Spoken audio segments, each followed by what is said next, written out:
जय श्री हरि। प्यारे भक्तों, रसपान करें विजया एकादशी की व्रत कथा शुरू करने से पहले जानते हैं एकादशी व्रत के तिथि के बारे में। पंचांग के अनुसार एकादशी तिथि की शुरुआत 23 फरवरी 2025 को दोपहर 1:55 पर प्रारंभ होगी और एकादशी तिथि का समापन 24 फरवरी 2025 को दोपहर 1:44 पर होगा। उदया तिथि के अनुसार विजया एकादशी का व्रत 24 फरवरी साल 2025 दिन सोमवार को रखा जाएगा। विजया एकादशी व्रत पारण मुहूर्त 25 फरवरी मंगलवार को किया जाएगा। व्रत पारण का शुभ मुहूर्त रहेगा सुबह 6:50 से 9:08 तक। पारण तिथि के दिन द्वादशी समाप्त होने का समय दोपहर 12:47 तक रहेगा। विजया एकादशी व्रत विधि। विजया एकादशी के दिन व्रती को प्रातः काल स्नान कर स्वच्छ वस्त्र धारण करना चाहिए। भगवान विष्णु की प्रतिमा को गंगा जल से स्नान कराए और उन्हें फूल, तुलसी दल, पीले वस्त्र और मिठाई अर्पित करें। व्रत रखने का संकल्प जरूर लें और इस दिन विजया एकादशी व्रत कथा सुनने और सुनाने का विशेष महत्व है। आज के दिन जो भी भक्त श्रद्धा और भक्ति से इस पावन कथा को पूरा सुनता है अथवा दूसरों को सुनाता है, उस भक्त की सभी मनोकामना अवश्य ही पूर्ण हो जाती है। आप सभी भक्तों से हमारी निवेदन है कि इस कथा को विष्णु भक्तों के पास ज्यादा से ज्यादा शेयर करें ताकि सभी भक्त इस कथा को सुनकर विष्णु भगवान की विशेष कृपा प्राप्त कर सके। तो आइए श्रवण करते हैं इस महापुण्य फलदायिनी पावन कथा का। जय श्री हरि। विजया एकादशी व्रत कथा। धर्मराज युधिष्ठिर बोले, हे जनार्दन, फाल्गुन मास के कृष्ण पक्ष की एकादशी का क्या नाम है तथा उसकी विधि क्या है? कृपा करके आप मुझे बतलाइए। श्री भगवान बोले, हे राजन, फाल्गुन मास के कृष्ण पक्ष की एकादशी का नाम विजया एकादशी है। इसके व्रत के प्रभाव से मनुष्य को विजय प्राप्त होती है। यह सब व्रतों से उत्तम व्रत है। इस विजया एकादशी के महात्म्य के श्रवण व पठन से समस्त पाप नाश को प्राप्त हो जाता है। एक समय देवऋषि नारद जी ने जगत पिता ब्रह्मा जी से कहा, महाराज, आप मुझसे फाल्गुन मास के कृष्ण पक्ष की एकादशी का विधान कहे। ब्रह्मा जी कहने लगे कि हे नारद, विजया एकादशी का व्रत पुराने तथा नए पापों को नाश करने वाला है। इस विजया एकादशी की विधि मैंने आज तक किसी से भी नहीं कही। यह समस्त मनुष्यों को विजय प्रदान करती है। त्रेता युग में मर्यादा पुरुषोत्तम श्री रामचंद्र जी को जब 14 वर्ष का वनवास हो गया, तब वे श्री लक्ष्मण तथा सीता जी सहित पंचवटी में निवास करने लगे। वहां पर दुष्ट रावण ने जब सीता जी का हरण किया, तब इस समाचार से श्री रामचंद्र जी तथा लक्ष्मण अत्यंत व्याकुल हुए और सीता जी की खोज में चल दिए। घूमते घूमते जब वे मरणासन जटायु के पास पहुंचे तो जटायु उन्हें सीता जी का वृत्तांत सुनाकर स्वर्ग लोक चला गया। कुछ आगे जाकर उनकी सुग्रीव से मित्रता हुई और बाली का वध किया। हनुमान जी ने लंका में जाकर सीता जी का पता लगाया और उनसे श्री रामचंद्र जी और सुग्रीव की मित्रता का वर्णन किया। वहां से लौटकर हनुमान जी ने भगवान राम के पास आकर सब समाचार कहे। श्री रामचंद्र जी ने वानर सेना सहित सुग्रीव की सम्मति से लंका को प्रस्थान किया। जब श्री रामचंद्र जी समुद्र से किनारे पहुंचे, तब उन्होंने मगरमच्छ आदि से युक्त उस अगाध समुद्र को देखकर लक्ष्मण जी से कहा कि इस समुद्र को हम किस प्रकार से पार करेंगे। श्री लक्ष्मण ने कहा, हे पुराण पुरुषोत्तम, आप आदि पुरुष है, सब कुछ जानते हैं। यहाँ से आधा योजन दूर पर कुमारी द्वीप में बगदालभ्य नाम के मुनि रहते हैं। उन्होंने अनेक ब्रह्मा देखे हैं। आप उनके पास जाकर इसका उपाय पूछिए। लक्ष्मण जी के इस प्रकार के वचन सुनकर श्री रामचंद्र जी बगदालभ्य ऋषि के पास गए और उनको प्रणाम करके बैठ गए। मुनि ने भी उनको मनुष्य रूप धारण किए हुए पुराण पुरुषोत्तम समझकर उनसे पूछा कि हे राम, आपका आना कैसे हुआ। रामचंद्र जी कहने लगे कि हे ऋषि, मैं अपनी सेना सहित यहाँ आया हूँ और राक्षसों को जीतने के लिए लंका जा रहा हूँ। आप कृपा करके समुद्र पार करने का कोई उपाय बतलाइए। मैं इसी कारण आपके पास आया हूँ। बगदालभ्य ऋषि बोले कि हे राम, फाल्गुन मास के कृष्णा पक्ष की एकादशी का उत्तम व्रत करने से निश्चय ही आपकी विजय होगी। साथ ही आप समुद्र भी अवश्य पार कर लेंगे। इस व्रत की विधि यह है कि दशमी के दिन स्वर्ण, चांदी, तांबा या मिट्टी का एक घड़ा बनाए। उस घड़े को जल से भरकर तथा 5 पल्लव रख वेदिका पर स्थापित करे। उस घड़े के नीचे सतनजा और ऊपर जौ रखे। उस पर श्री नारायण भगवान की स्वर्ण की मूर्ति स्थापित करे। एकादशी के दिन स्नान आदि से निवृत्त होकर धूप, दीप, नैवेद्य, नारियल आदि से भगवान की पूजा करे। तत्पश्चात घड़े के सामने बैठकर दिन व्यतीत करे और रात्रि को भी उसी प्रकार बैठे रहकर जागरण करे। द्वादशी के दिन नित्य नियम से निवृत्त होकर उस घड़े को ब्राह्मण को दे दे। हे राम, यदि तुम भी इस व्रत को सेनापतियों सहित करोगे तो तुम्हारी विजय अवश्य होगी। श्री रामचंद्र जी ने ऋषि की कथा अनुसार इस व्रत को किया और इसके प्रभाव से दैत्यों पर विजय पाई। अतः हे राजन, जो कोई मनुष्य विधि पूर्वक इस व्रत को करेगा, दोनों लोकों में उसकी अवश्य विजय होगी। श्री ब्रह्मा जी ने नारद जी से कहा था कि हे पुत्र, जो कोई इस व्रत के महात्म्य को पढ़ता या सुनता है उसको वाजपेयी यज्ञ का फल प्राप्त होता है। प्रेम से बोलिए लक्ष्मीपति विष्णु भगवान जी की जय। सियावर रामचंद्र की जय। मोर नाम का एक दैत्य था।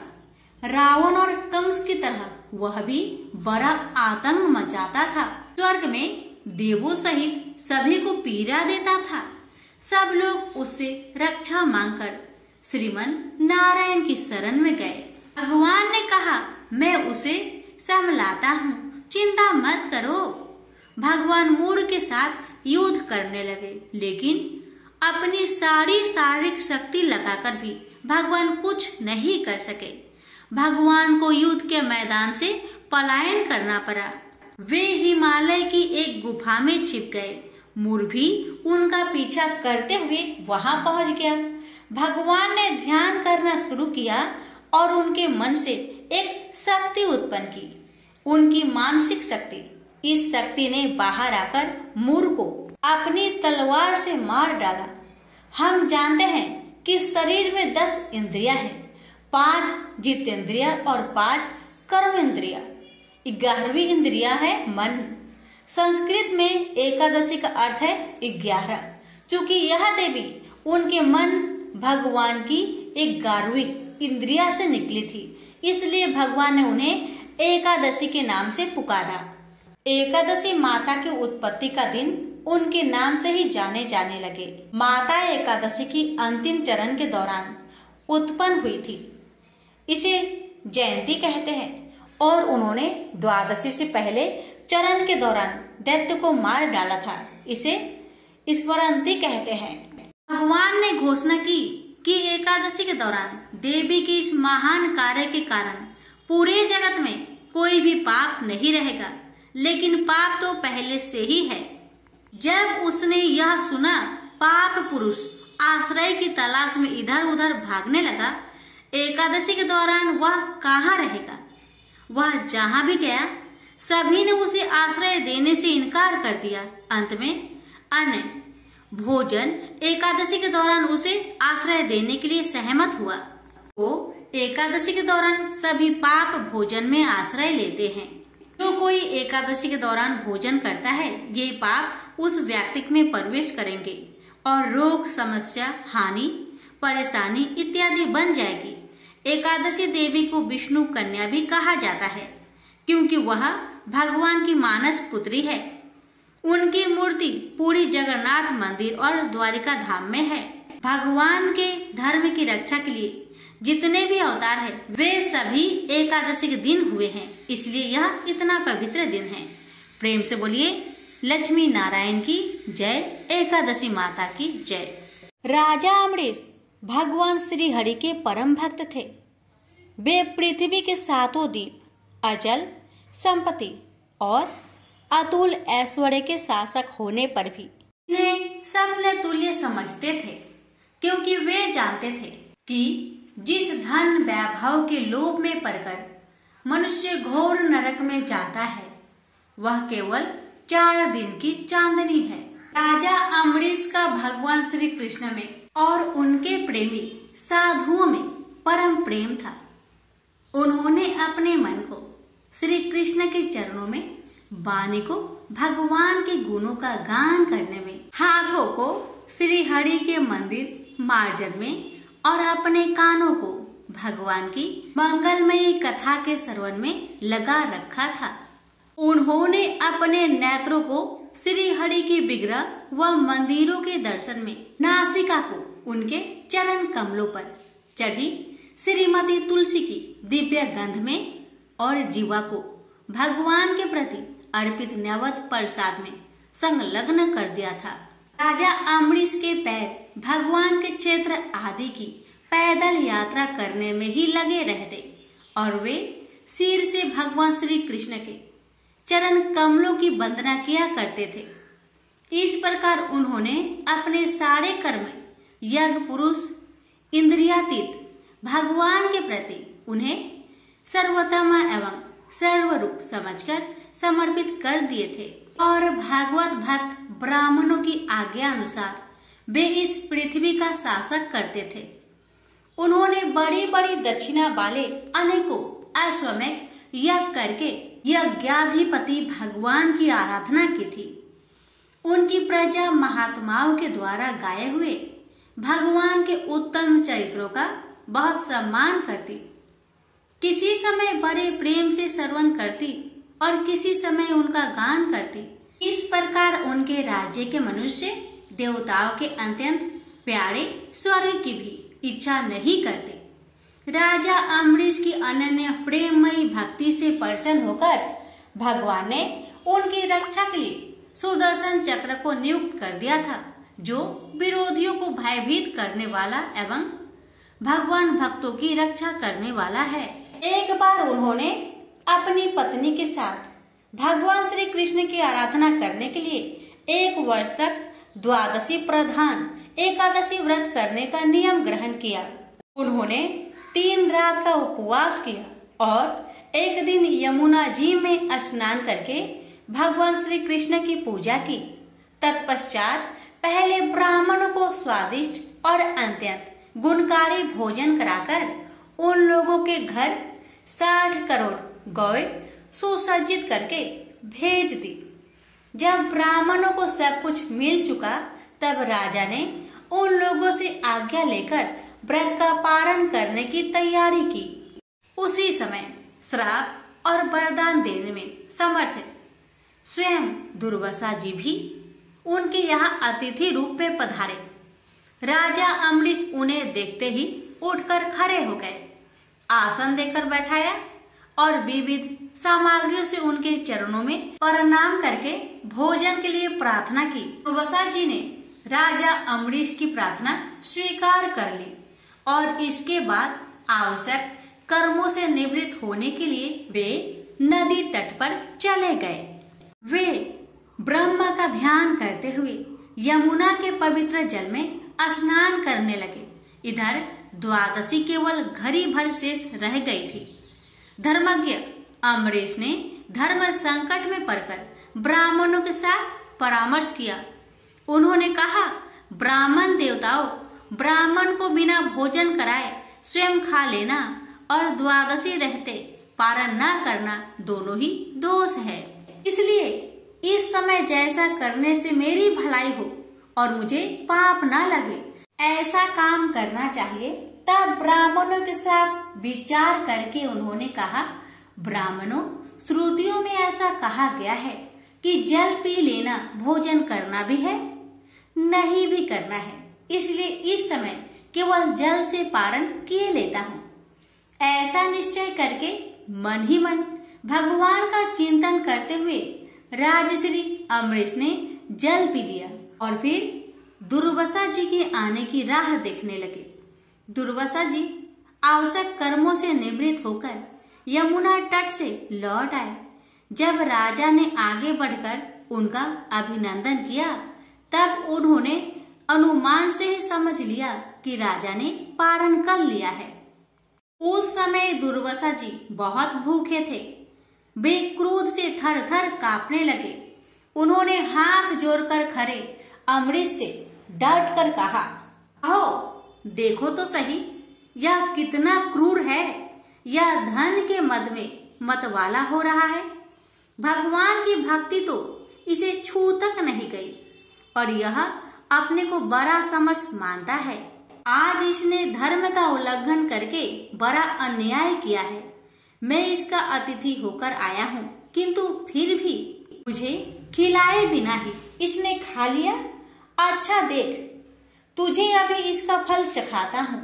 यो कहते कहते वे क्रोध से जल उठे।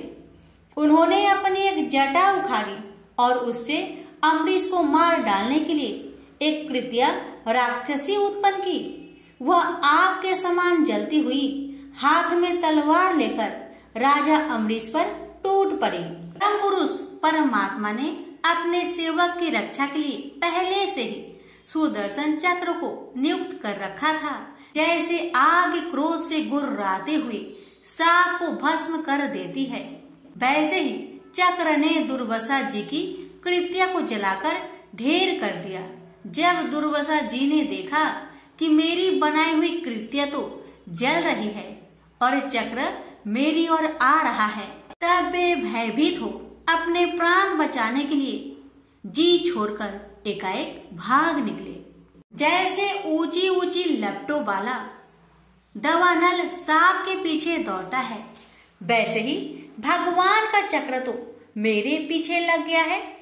तब दुर्वासा जी दिशा, आकाश, पृथ्वी, अतल, बीतल आदि नीचे के लोक, समुद्र, लोकपाल और उनके द्वारा सुरक्षित लोक एवं स्वर्ग तक में गए। परंतु जहाँ जहाँ वे गए वहीं वहीं उन्होंने असहा तेज वाले सुदर्शन चक्र को अपने पीछे लगा देखा। जब उन्हें कहीं भी कोई रक्षक न मिला तब वे तो डर गए।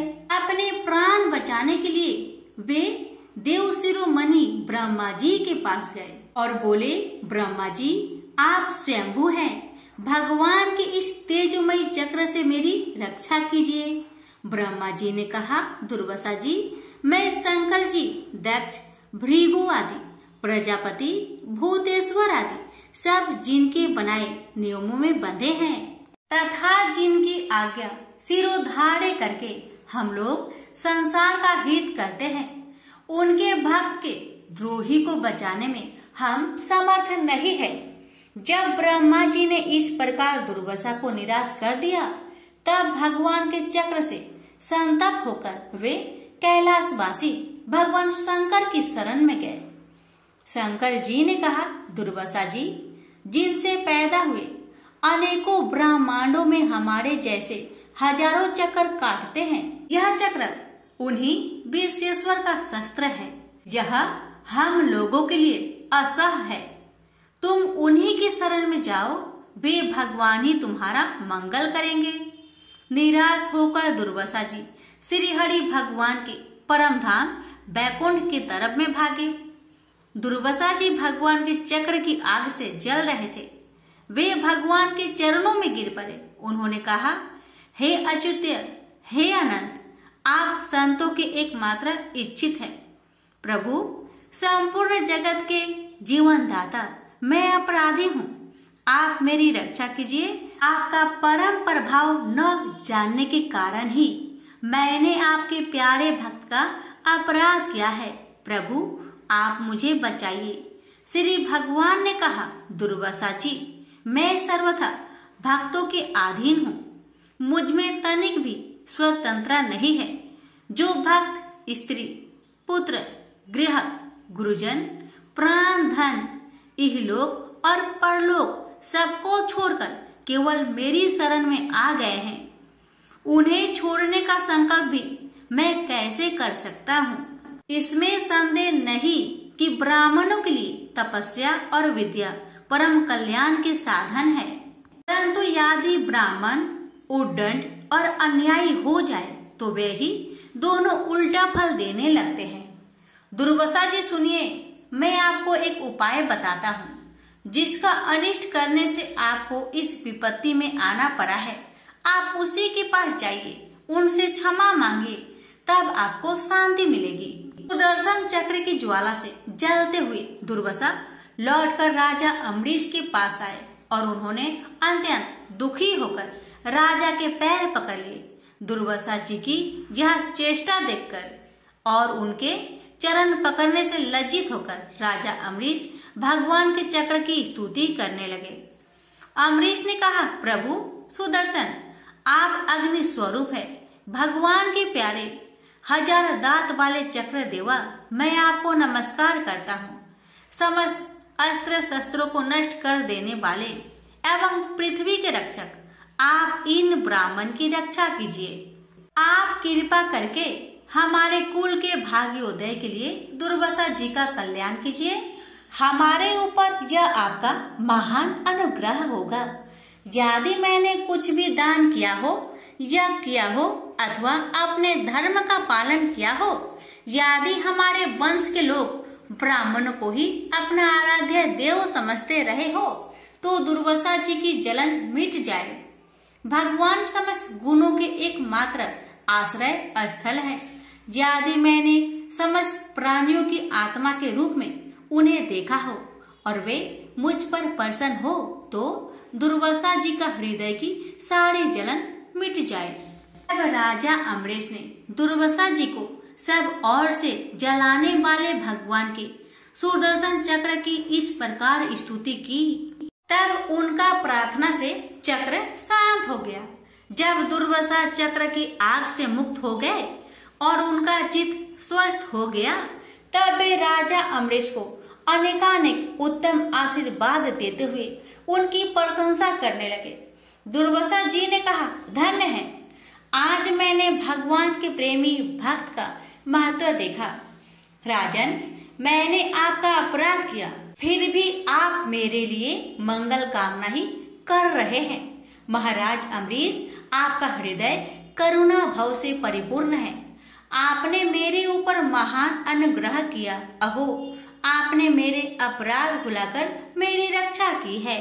जब से दुर्वासा जी चक्र से जीवन रक्षा के लिए भाग रहे थे, तब से राजा अम्बरीश ने भोजन नहीं किया था। वे दुर्वासा जी के लौटने की राह देख रहे थे। अब उन्होंने दुर्वासा जी के चरण पकड़ लिए और उन्हें प्रसन्न करके विधि पूर्वक भोजन कराया। दुर्वासा जी ने बहुत ही संतुष्ट होकर राजा अम्बरीश के गुणों की प्रशंसा की और उनके बाद उनसे अनुमति लेकर आकाश मार्ग से प्रस्थान किया। जब सुदर्शन चक्र से भयभीत होकर दुर्वासा जी भाग रहे थे, तब से लेकर उनके लौटने तक 1 वर्ष का समय बीत गया था। इतने दिनों तक राजा अम्बरीश उनके दर्शन की आकांक्षा से केवल जल पीकर रहे। दुर्वासा जी के जाने के बाद उनके भोजन से बचे हुए अत्यंत पवित्र अन्न को राजा ने सपरिवार ग्रहण किया। कुछ वर्ष बीतने पर राजा अम्बरीश ने अपने ही समान भक्त पुत्र पर राज्य का भार छोड़ दिया और स्वयं वन में चले गए। वहां वे बड़ी धीरता के साथ आत्म स्वरूप भगवान में अपना मन लगाकर गुणों के प्रवाह रूपी संसार से मुक्त हो गए। प्रेम से बोलिए लक्ष्मी नारायण की जय। बहुत समय पहले की बात है।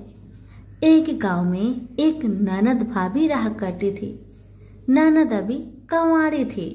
उस परिवार में ननद, भाभी और भाई, इन तीनों के अलावा और कोई भी नहीं रहता था। भाभी तो कभी कोई पूजा पाठ करती ही नहीं थी और ननद हर रोज तुलसी माता की पूजा किया करती थी, उनकी बड़ी सेवा करती थी। बिना तुलसी पूजन के ननद कभी भोजन नहीं करती थी। ननद का पूजा पाठ देख के भाभी को बहुत क्रोध आता था।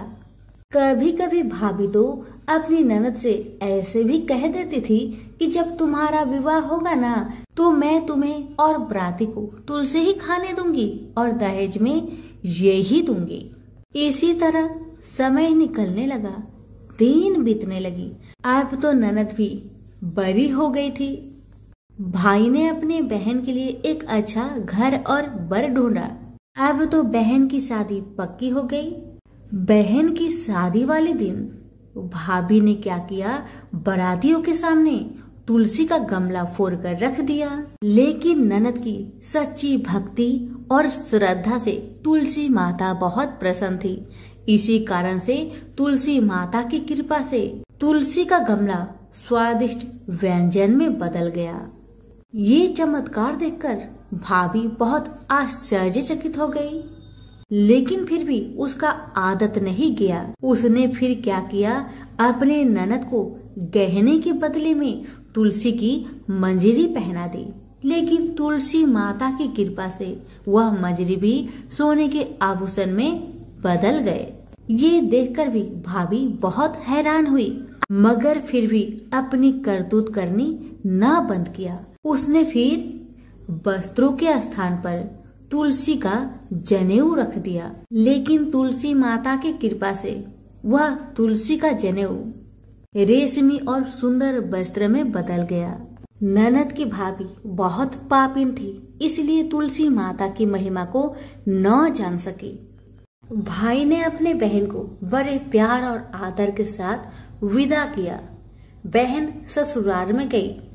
ससुराल वाले उसके दहेज आदि के बारे में बहुत बड़ाई करने लगे। जब ये बात भाभी को मालूम हुई तो उसे बड़ा आश्चर्य हुआ और तुलसी जी की पूजा का महत्व उसको समझ में आ गया। भाभी की एक लड़की थी। अब भाभी सोचने लगी, क्यों ना मैं भी अपनी बेटी को तुलसी माता की पूजा करने को कहूँ। अब तो भाभी अपनी लड़की से कहने लगी कि तू भी तुलसी माता की सेवा कर, तुझे भी बुआ की तरह फल मिलेगा। पर लड़की अपनी माँ के जैसी ही थी, उसे तुलसी की सेवा में मन नहीं लगता था। भाभी की लड़की हर रोज सुबह स्नान करके ऊपर के मन से अपनी माँ की बात रखने के लिए तुलसी माता की पूजा कर लिया करती थी, मगर मन उसका पूजा में कभी नहीं लगा। इसी तरह समय बीतते गया। इस बार भाभी ने खुद अच्छा घर और वर देखकर अपनी बेटी का विवाह तय किया।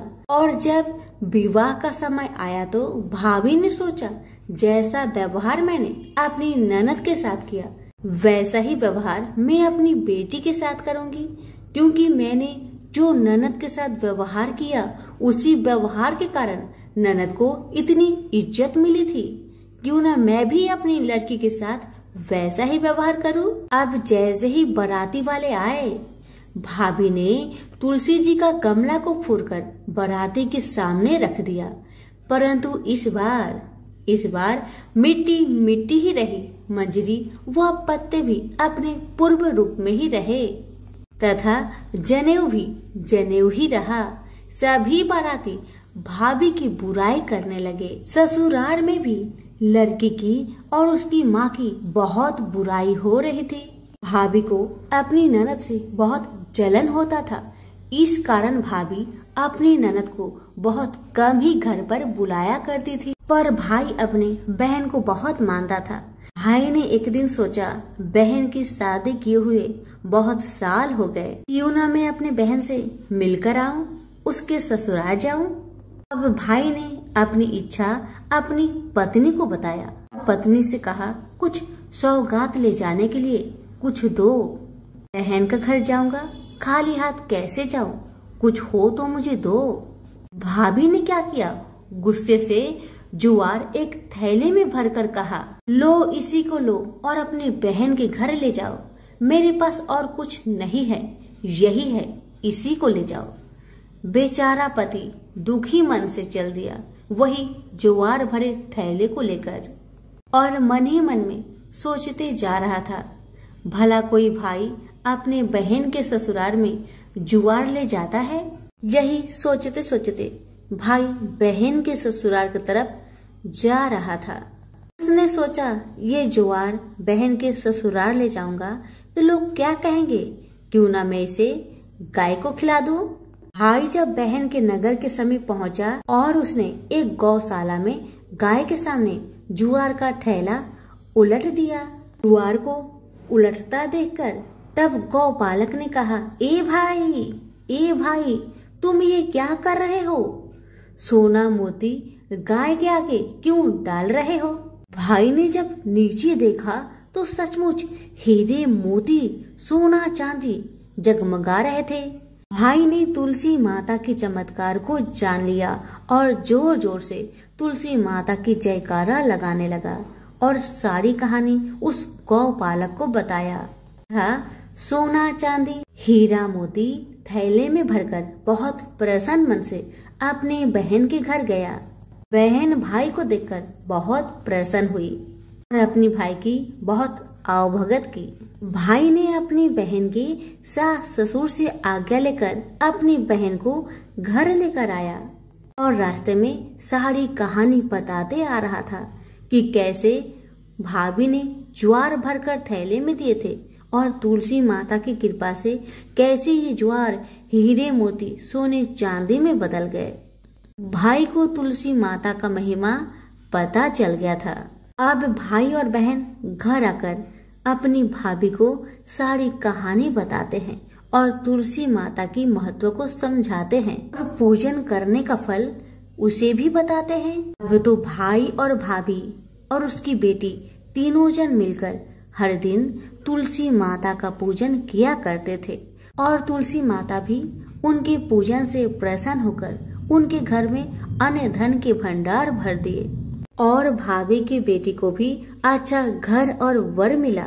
तो सभी मिलकर बोलिए, तुलसी मैया की जय हो।